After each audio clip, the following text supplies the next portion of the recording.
आज के इस क्लास हम लोग सीलिंग फैन के बारे में पढ़ने वाले हैं, जिसके अंतर्गत हम बात करेंगे सीलिंग फैन में क्या क्या पार्ट्स होता है एवं आप किस प्रकार से किसी सीलिंग फैन का कनेक्शन कीजिएगा।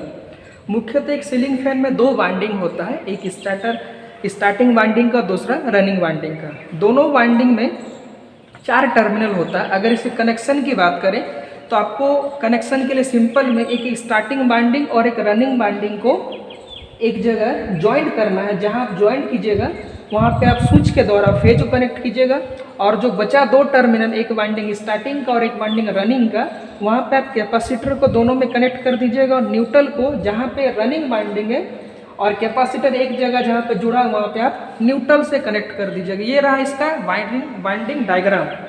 अगर हम सीलिंग फैन का रेटिंग की बात करें तो मार्केट में अनेकों प्रकार के रेटिंग में सीलिंग फैन अवेलेबल है। 55 वाट, 60 वाट, 65 वाट, 70 वाट, 75 वाट। इसके अलावा भी आपको ढेर सारा वाटेज में देखने को मिलेगा। अगर हम बात करें इसके ब्लेड साइज का तो नॉर्मली ये 900 mm, 1200 mm, 1300 mm, 1400 mm इस साइज में आपको सीलिंग फैन मार्केट में अवेलेबल होता है। अगर हम सीलिंग फैन की कैपेसिटर की बात करें तो एक सीलिंग फैन का जो कैपेसिटर रेंज होता है नॉर्मली 2.25 माइक्रोफैराड का या फिर 2.50 माइक्रोफैराड का कैपेसिटर सीलिंग फैन में प्रयोग किया जाता है। ये रहा हम लोग के पास एक सीलिंग फैन। इसके कुछ पार्ट्स के बारे में आज बताएंगे, फिर नेक्स्ट क्लास में इसके खोल के इसमें क्या क्या पार्ट्स हैं वो नेक्स्ट क्लास में बताएंगे। अगर इस सीलिंग फैन के पार्ट्स की बात करें तो ये जो ऊपर में ये दिख रहा भाग, इसका नाम है अपर कैनोपी, और ये नीचे का हिस्सा इसका नाम है डाउन कैनोपी। अपर कैनोपी और ये डाउन कैनोपी।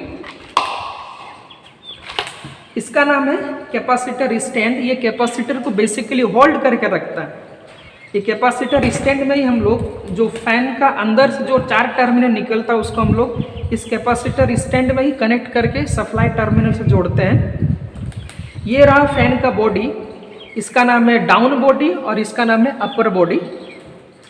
टोटल किसी फैन में आप अगर देखिएगा तो किसी फैन में टोटल 4 टर्मिनल में निकलता है और किसी फैन में 3 टर्मिनल में निकलता है। 4 टर्मिनल किस तरह से निकलता है आपको दिखा रहे हैं। इस डायग्राम में देखिए, इस डायग्राम में हम लोग क्या किए, एक वाइंडिंग, एक तार हम लोग स्टार्टिंग वाइंडिंग के लिए और एक तार हम लोग रनिंग वाइंडिंग के लिए। जब हम लोग स्टार्टिंग और रनिंग वाइंडिंग को एक जगह शॉर्ट कर देते हैं तो 3 तार बनता है। एक ये तार, दूसरा तार और ये तीसरा तार। कुछ फैन में आपको देखने को मिलता है कि वो फैन आपको शॉर्ट करके नहीं देता है, आपको टोटल वो 4 तार दे देता है, और 4 तार मोटर के बाहर से निकलता है। आपको खुद से 4 तार को शॉर्टेज करना पड़ता है। उसमें आप क्या कीजिएगा, सिंपल में एक स्टार्टिंग और एक रनिंग वाइंडिंग को शॉर्ट कर दीजिएगा। तो इस प्रकार से हम लोग नेक्स्ट क्लास में देखेंगे कि एक सीलिंग फैन में क्या क्या पार्ट्स होता है बेहतर ढंग से, और इसको खोल के दिखाएंगे कि किस प्रकार से आप सीलिंग फैन का कनेक्शन करने सकिएगा। अभी हम दूसरा डायग्राम में बात करेंगे जिसमें और अच्छे तरीके से आपको समझाएंगे कि किस प्रकार से फैन का एक्चुअल डायग्राम होता है। इस सेकंड डायग्राम में देखिए, जो अंदर का भाग है इसको बोला जाता है रोटर, और रोटर के इधर देखिए 2 वाइंडिंग दिख रहा है। एक वाइंडिंग रनिंग वाइंडिंग है और दूसरा वाइंडिंग स्टार्टिंग वाइंडिंग है। तो आपको क्या करना पड़ेगा, दोनों वाइंडिंग के एक टर्मिनल को लेना है और वहां से आपको फेज वायर को कनेक्ट कर देना है, और जो न्यूट्रल वायर रहेगा रनिंग वाइंडिंग एक टर्मिनल को, स्टार्टिंग वाइंडिंग एक टर्मिनल को कुछ इस प्रकार से जोड़ना है, और रनिंग और कैपेसिटर जहां पे जुड़ा रहेगा वहां से आपको न्यूट्रल को जोड़ देना है। आप इस फेज न्यूट्रल का क्रम को बदल दीजिएगा फिर भी फैन रन करेगा। ये नहीं कि ऊपर में फेज दिए नीचे में न्यूट्रल तब रन करेगा। अगर आप नीचे में फेज और ऊपर में न्यूट्रल दीजिएगा फिर भी फैन रन करेगा। अभी हम बात करेंगे फैन आपको मार्केट में किस किस रेटिंग में मिलता है। बाजार में जो फैन उपलब्ध है उसका पावर रेटिंग आपको 55 वाट में भी दिखने को मिलेगा, 60 वाट में भी दिखने को मिलेगा, 65 वाट, 70 वाट, 75 वाट। इस प्रकार से आपको ढेरों प्रकार का वाटेज रेटिंग देखने को मिलेगा। और एक दूसरा रेटिंग भी होता है, आप अगर मार्केट गए फैन खरीदने तो मैक्सिमम जो फैन का रेटिंग होता है वो ब्लेड के हिसाब से होता है। ब्लेड आप छोटा लीजिएगा या फिर बड़ा लीजिएगा। जो फैन का स्टैंडर्ड रेटिंग है वो 900 mm में आपको ब्लेड मिल जाएगा, 1200 mm का होता है, 1300 mm का होता है और 1400 mm का होता है। इसके अलावा भी आपको कुछ फैन का ब्लेड में रेटिंग थोड़ा सा इधर उधर देखने को मिलता है, मगर जो स्टैंडर्ड रेटिंग होता है फैन का ये 1200 का होता है, जो हम लोग घर में आमतौर में यूज़ करते हैं, और उससे एक छोटा ब्लेड होता है जो कि 900 होता है। इसके अलावा जो फैन का ब्लेड होता है, आप अक्सर देखे होंगे कुछ फैन में 2 ब्लेड होता है, कुछ फैन में 3 ब्लेड होता है। तो ब्लेड का संख्या भी बढ़ते घटते रहता है। कोई फैन में आपको 2 ब्लेड देखने को मिलेगा इस प्रकार से, कोई फैन में आपको 3 ब्लेड देखने को मिलता है, कोई फैन में आपको 4 ब्लेड देखने को मिलेगा, किसी में 5। तो ब्लेड का नंबर भी घटता है। अब जिस प्रकार से फैन का थोड़ा डिजाइनिंग लीजिएगा, लाइटिंग वाला फैन, अभी तो मार्केट में अनेकों प्रकार का फैन आ गया जिसमें कि आपको फैन के नीचे लाइटिंग भी रहेगा। तो इस प्रकार से हम आज देखें कि सीलिंग फैन क्या होता है, और इसमें अगर इसके हम कुछ पार्ट्स के बारे में बात करेंगे तो ये हम लोग के पास एक सीलिंग फैन है। इस सीलिंग फैन का रेटिंग है 65 वाट, और इसका जो ब्लेड है, ये ब्लेड का साइज है 1200। देखिए ये 1200 mm का ब्लेड साइज है, ये 1200 mm का ब्लेड साइज, इससे छोटा भी होता है जो कि 900 mm का होता है।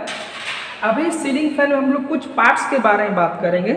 मुख्यतः सीलिंग फैन में जो ऊपर का जो नीचे में 2 आपको दिख रहा है कवर जैसा, इसका नाम है अपर कैनोपी और इसका नाम है डाउन कैनोपी। इसका नाम है अपर कैनोपी और इसका नाम है डाउन कैनोपी।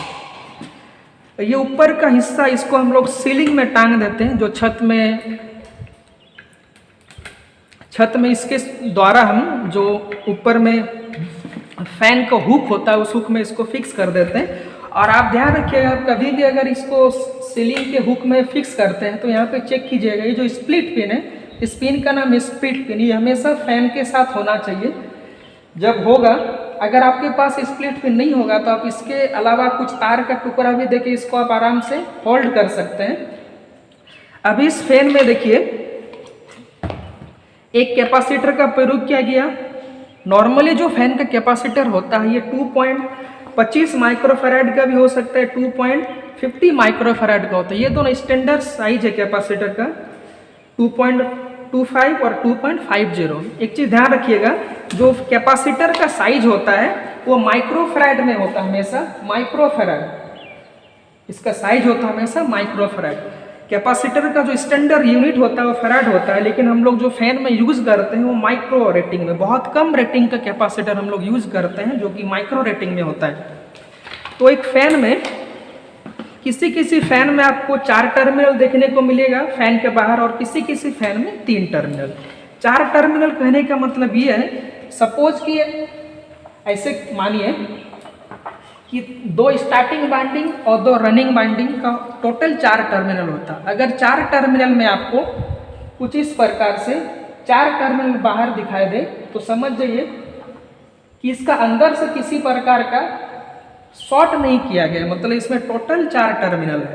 तो आपको इसमें सिंपल में क्या करना पड़ेगा, एक स्टार्टिंग वाइंडिंग और एक रनिंग वाइंडिंग को आपको इस तरह से शॉर्ट कर देना है, तो ये 3 टर्मिनल बन जाएगा। इसके बाद एक कैपेसिटर को यहाँ पे कनेक्ट करना पड़ता है, जो कि हम लोग स्टार्टिंग और रनिंग वाइंडिंग के बीच में कैपेसिटर को कनेक्ट करते हैं कुछ इस प्रकार से